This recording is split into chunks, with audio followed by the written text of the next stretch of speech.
VOA Afrique. Bienvenue à vous. Ce jeudi, nous prenons la direction du Niger où les résultats définitifs des élections sont toujours attendus. L'opposition a déjà annoncé qu'elle ne reconnaîtrait pas ces résultats. Mahamadou Issoufou, qui brigue un deuxième quinquennat, est en tête des résultats préliminaires. Devant Mahamadou, le président sortant a promis une victoire dès le premier tour. C'est au programme de ce Washington Forum. Les élections générales au Niger, 7,5 millions d'électeurs ont été appelés à choisir entre 15 candidats pour présider le pays. Le scrutin s'est déroulé dans le calme, mais les résultats seront-ils acceptés par tous? Après 4 coups d'État dans son histoire et la menace terroriste, de quoi sera fait l'avenir du Niger? C'est tout de suite dans Washington Forum.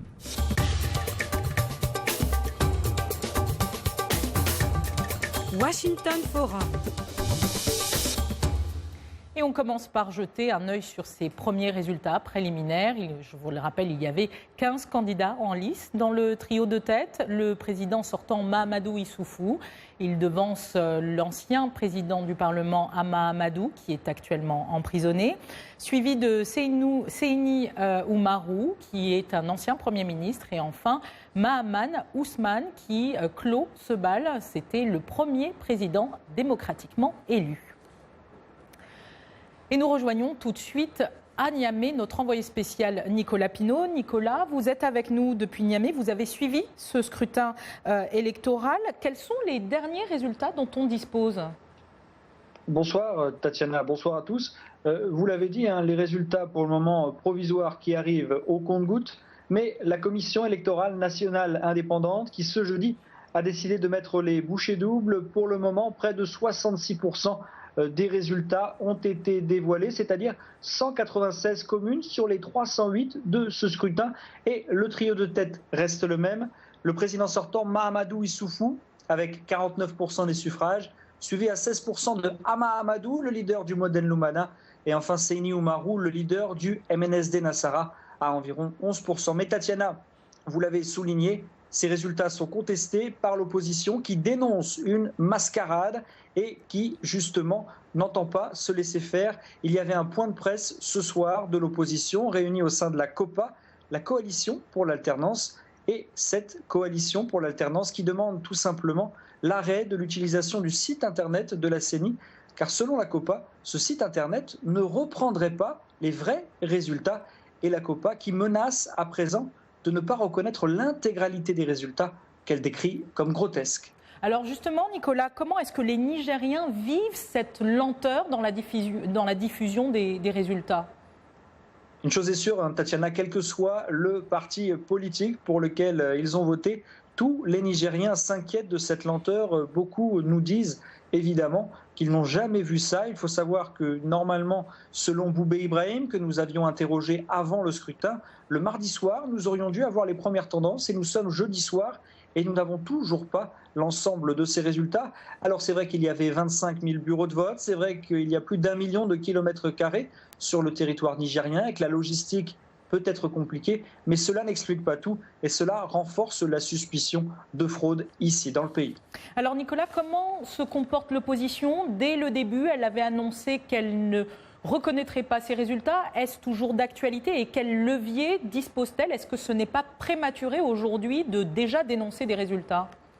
Alors ça a été la principale critique qui a été adressée à l'opposition, puisque dès mardi, ils avaient rejeté les premiers résultats. Alors nous ne disposions que de 10 à 15% de ces résultats. Mais aujourd'hui, encore une fois, nouvelle charge des opposants nigériens qui n'entendent pas se laisser voler la victoire. C'est ce que nous disait Amadou Boubacar Cissé, l'un des membres de la COPA. Il avait appelé notamment les militants de l'opposition à résister, mais résister sans jamais ne prononcer le mot manifestation. Il faut dire, Tatiana, que ces manifestations sont interdites ici à Niamey jusqu'à nouvel ordre. Alors justement, l'ambiance sur le terrain, alors qu'on voit qu'entre en jeu maintenant la société civile, vous l'avez dit, elle ne prononce pas le mot manifestation, mais elle déjà rentre dans le débat. Quelle peut être sa position aujourd'hui ? La société civile, notamment la résistance citoyenne qui regroupe différents collectifs, elle parle de manifestations. Elle n'appelle simplement pas maintenant à des manifestations, mais elle s'est exprimée beaucoup plus ouvertement que l'opposition et elle aussi dénonce des tripatouillages électoraux, notamment concernant cette élection présidentielle et législative. Ce que ne comprennent pas notamment les leaders de la société civile, c'est que la Commission électorale nationale indépendante et la Cour constitutionnelle aient autorisé ce fameux vote par témoignage qui a concerné plus d'1 million d'électeurs sur les 7,5 millions que compte le pays.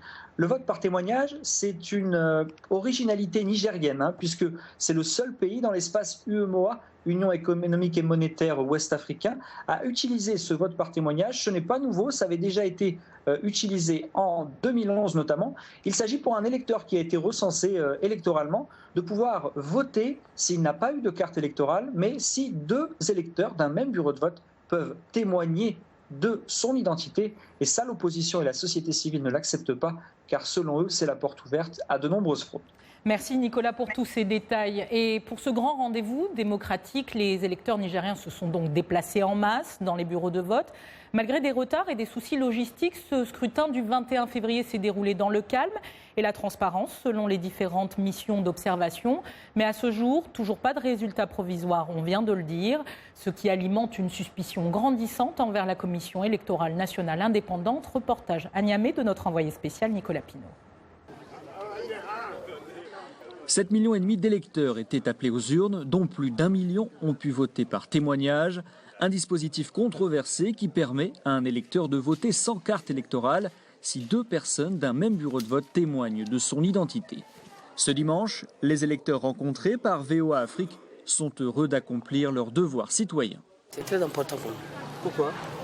Parce que pour le développement de notre pays. Ouais. C'est important d'être là pour tous les Nigériens, pas pour moi seul. Parce que la personne a bel et bien le droit de choisir son candidat. C'est un grand rendez-vous aujourd'hui pour la démocratie nigérienne. Le dépouillement a commencé dans la nuit à la fermeture des 25 000 bureaux de vote, même si le scrutin a dû être prolongé de 24 heures dans plus de 200 bureaux ce lundi. Depuis, la Commission électorale nationale indépendante ne dévoile qu'au compte-gouttes les résultats provisoires.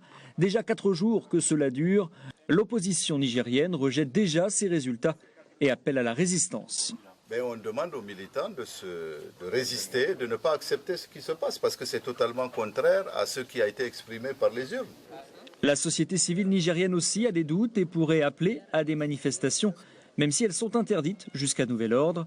La mouvance présidentielle estime de son côté que ce délai est normal vu les défis logistiques de cette élection. Ce n'est pas troublant parce que vous savez que la centralisation des résultats se fait manuellement avant d'arriver au niveau national. Il y a un contrôle qui est fait à tous ces niveaux-là. Et c'est vraiment pour assurer ce contrôle, être sûr que les résultats qui sont proclamés sont les résultats incontestables que vous avez observé ce délai. Beaucoup de Nigériens espèrent que la phase post-électorale sera paisible et que le candidat qui sera déclaré vainqueur aura la légitimité populaire nécessaire pour diriger le pays.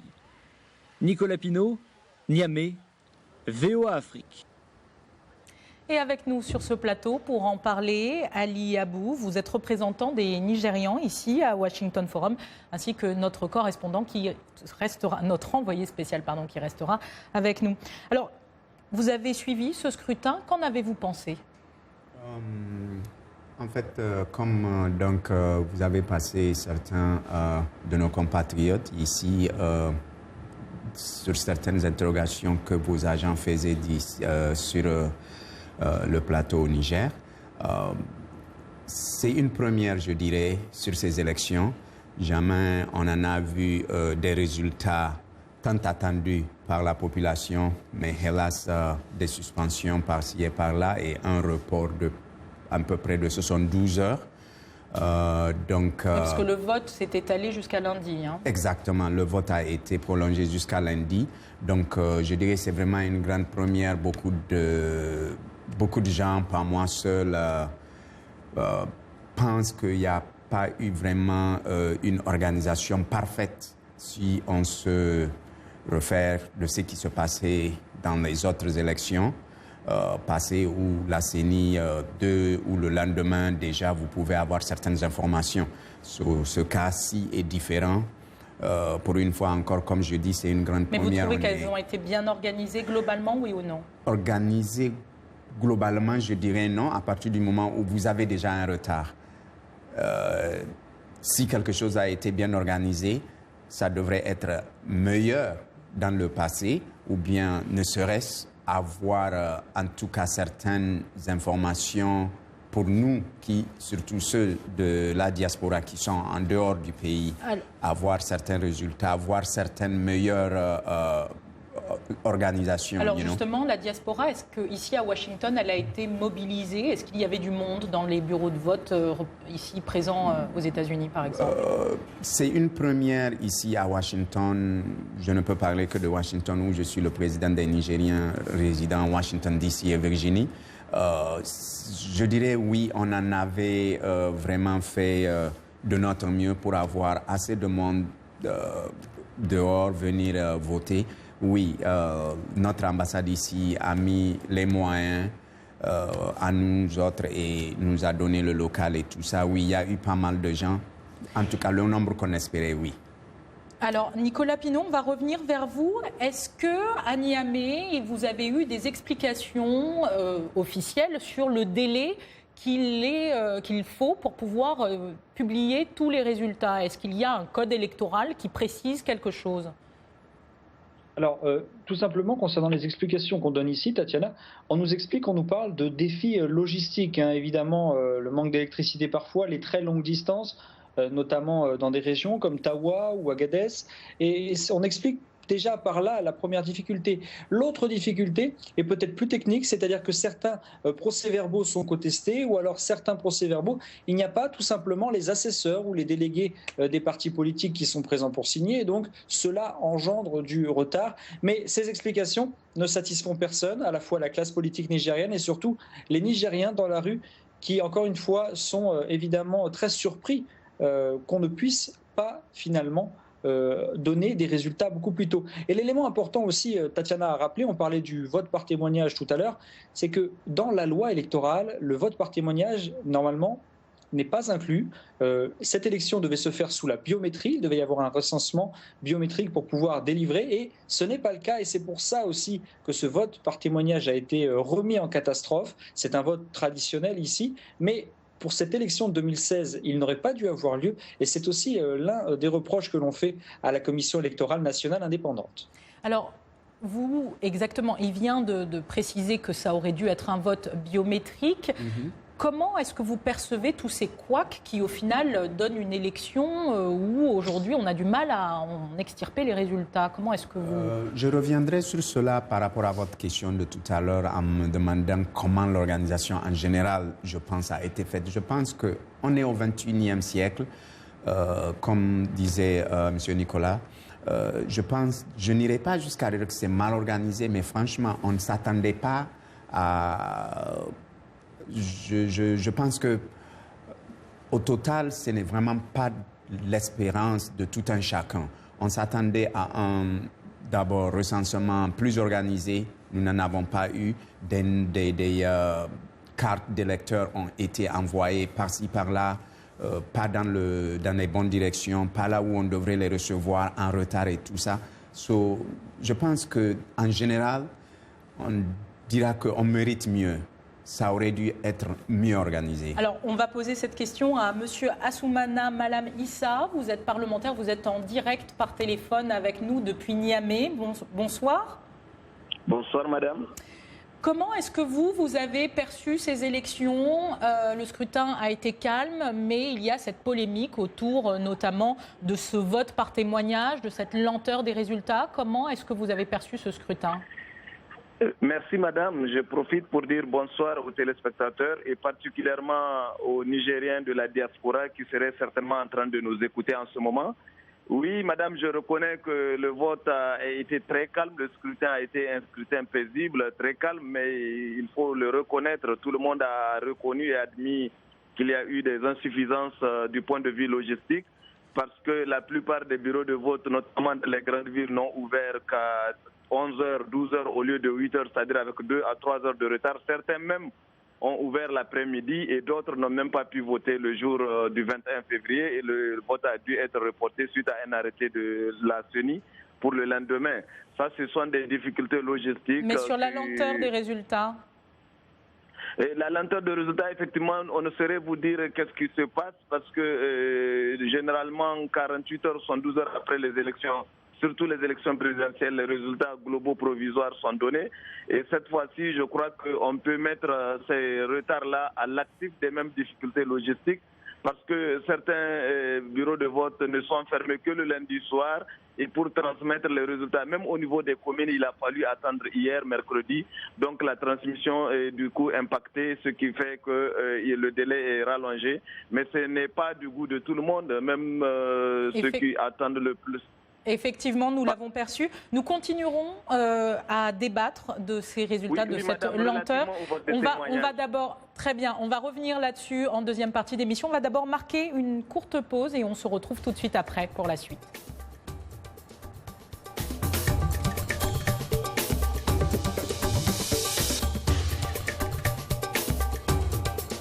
Washington Forum, le décryptage hebdomadaire de l'actualité et des sujets qui vous touchent dans votre vie quotidienne.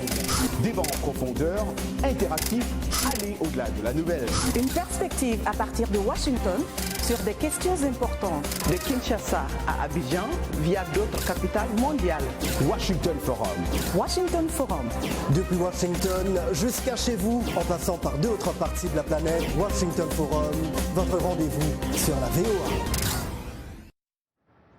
De retour dans ce Washington Forum consacré aux élections présidentielles et législatives au Niger. Alors qu'attendent les Nigériens qui se sont mobilisés pour ce scrutin? Élément de réponse au micro de Nicolas Pinault, notre envoyé spécial à Niamey. Cette année, vraiment, on a senti une petite peur dans la proclamation des résultats, même au niveau de la CENI, parce qu'on a peur de faire sortir le résultat d'un coup et de peur de susciter certains remous populaires.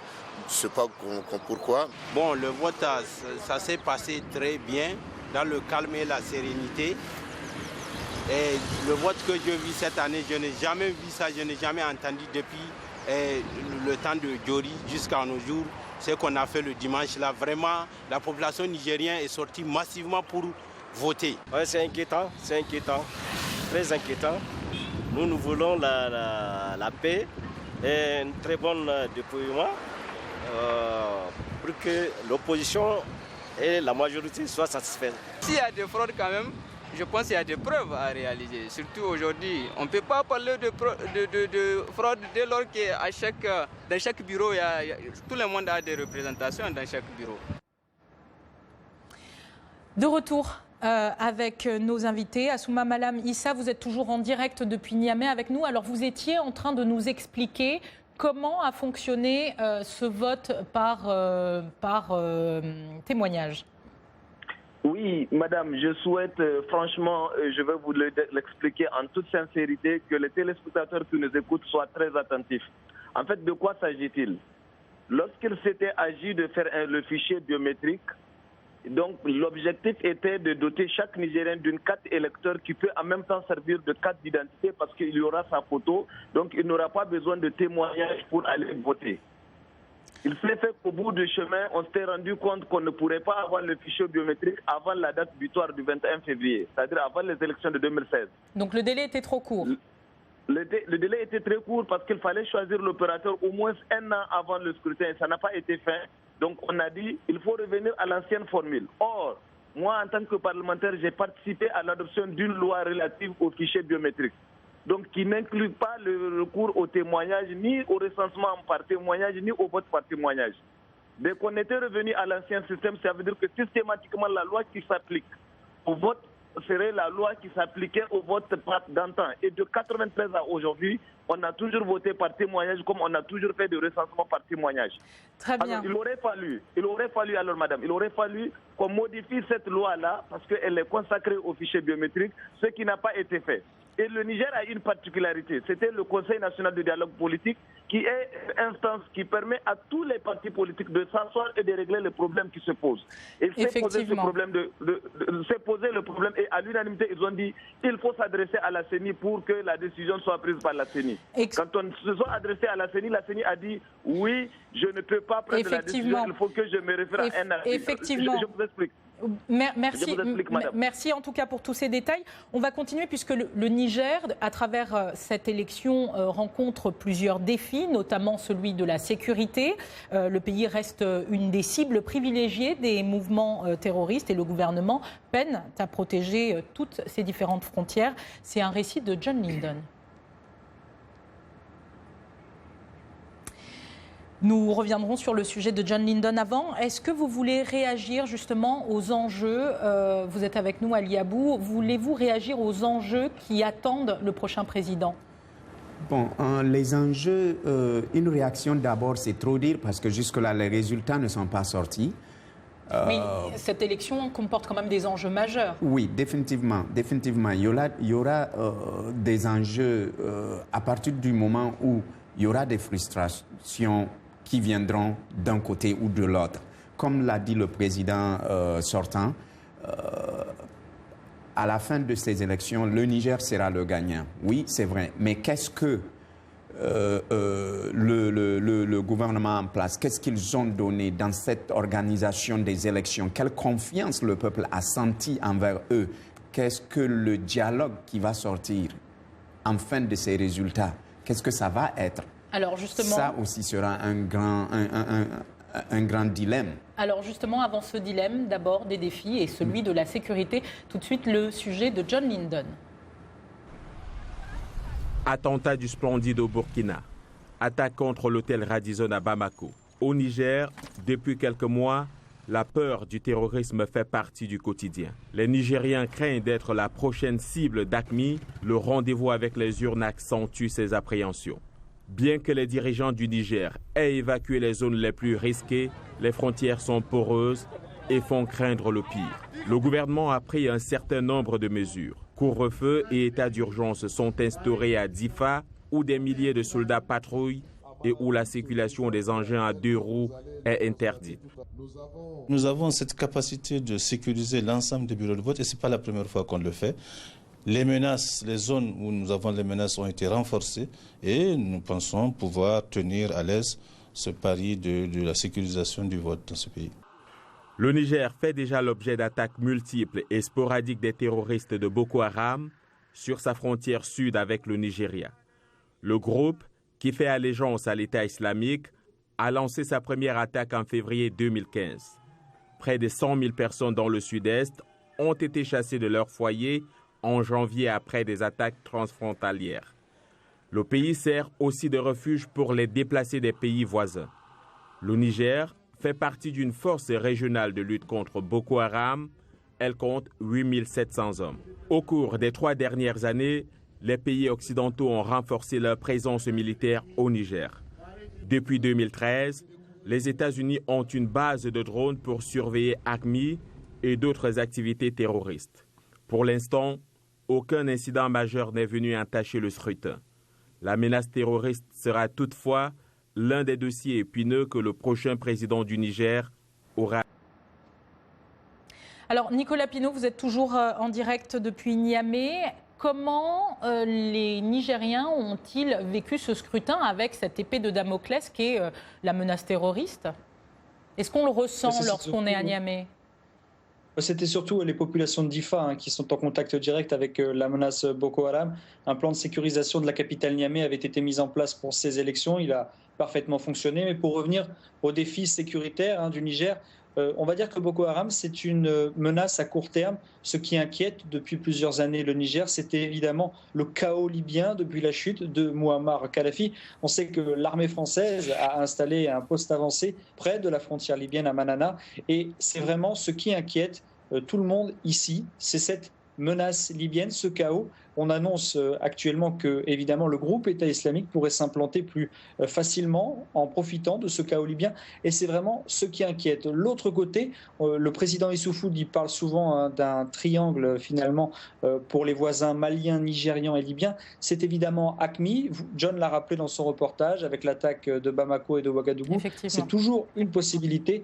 Mais évidemment, c'est vraiment la menace libyenne qui préoccupe le plus les autorités nigériennes. Merci Nicolas pour toutes ces précisions depuis Niamey. Alors vous avez été nombreux à réagir sur ce sujet. Voici quelques-unes de vos réactions sur Facebook. Kader Al-Kabous à Dakar, le coup d'État ne finira pas tant qu'il y aura ces gens à la tête du pays. Issoufou n'est pas meilleur que Barré et Tandja et personne ne peut empêcher un renversement dans ce pays. Nous connaissons tous l'armée nigérienne. Et enfin, Hyacinthe tweet à Lubumbashi, pousser les gens à la rue ne développera pas le Niger et ça changera encore moins les résultats du scrutin. Et cette dernière réaction de Maman Sani Liman à Zinder, le Niger connaîtra des émeutes si les résultats sont truqués, mais cela dépend de comment le pouvoir en place saura gérer les crises à venir. Tout de même, le pouvoir en place est plus fort que l'opposition actuelle. Messieurs, vous êtes toujours avec nous, Ali Abou.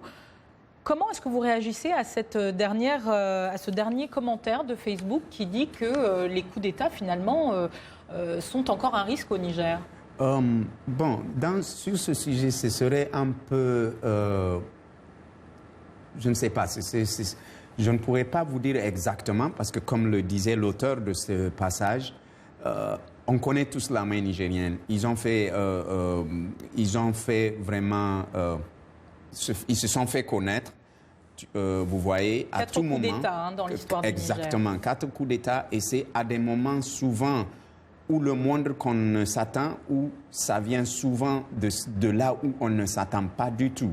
Je peux dire que côté coup d'État, côté armée, jusque-là, ils n'ont pas dessus les Nigériens. Ils ont dû prendre leurs responsabilités au moment venu, mais un coup d'État n'arrange pas un pays. Ça, c'est mon avis personnel, parce qu'à chaque fois que ça vient, on retourne encore à la case départ, et cela vraiment retarde. Ça retarde dans beaucoup d'organisations, dans beaucoup de sens. Ça retarde tout un gouvernement. Effectivement. Assoumana Malam Issa, vous êtes toujours en direct de Niamey avec nous par téléphone. Oui. Aujourd'hui, le président sortant Issoufou est donné en tête des résultats préliminaires, on le rappelle. Qu'est-ce qu'il pourrait apporter de plus pour rassurer les Nigériens si jamais il est élu pour ce deuxième mandat ? Donc, vous savez, madame, il y a beaucoup de choses qu'il pourrait amener et je voudrais permettre que je partage l'avis de Ali Abou qui dit qu'un coup d'État n'arrange personne. Même si certains hommes politiques continuent à se cacher derrière cet espoir de voir l'armée revenir et puis remettre les choses à zéro, je crois que ça c'est un faux espoir. Mais par contre, par rapport au programme, le président Issoufou a vendu un programme qui est la continuation du programme qu'il a déjà essayé de mettre en œuvre à près de 80%. Mais ce qui est particulièrement important dans ce qu'il propose pour les 5 années à venir, c'est qu'en priorité des priorités, le président Issoufou appelle les Nigériens à un changement de mentalité. C'est ce qu'il appelle la renaissance culturelle. C'est-à-dire qu'il faudrait qu'on ait une autre attitude vis-à-vis de nous-mêmes, une confiance en soi, qu'on ait une autre attitude vis-à-vis du temps, une autre attitude vis-à-vis du travail et qu'on se dise que seul le travail pourrait payer, seul le travail pourrait développer le Niger. Cela est extrêmement important qu'il compte le mettre comme socle de l'éducation du Niger. Et de l'autre côté, les grands projets qu'il a commencé de développement des infrastructures. Merci beaucoup. Excusez-moi, madame. Merci beaucoup. C'est déjà la fin de cette émission, monsieur Issa. Mais dommage. En tout cas, merci beaucoup d'avoir été en direct avec nous depuis le Niger. Ali Abou, merci d'avoir accepté notre invitation. C'est déjà la fin de cette émission. Merci à nos invités et à vous pour votre fidélité. Un clin d'œil à toute l'équipe technique pour la réalisation de ce numéro, ainsi qu'à la chaîne RTT à Niamey qui diffuse Washington Forum.